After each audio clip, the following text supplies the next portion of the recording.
Sätt ett kryss för rätt eller fel. 1.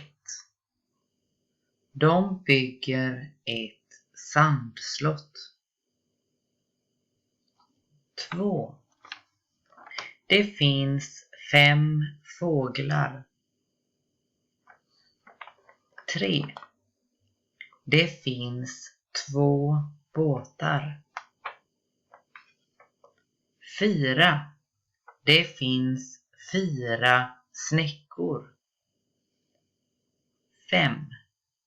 Det finns en röd hink. 6. Det finns en rosa hatt. 7. Det sitter en fågel på pojkens huvud.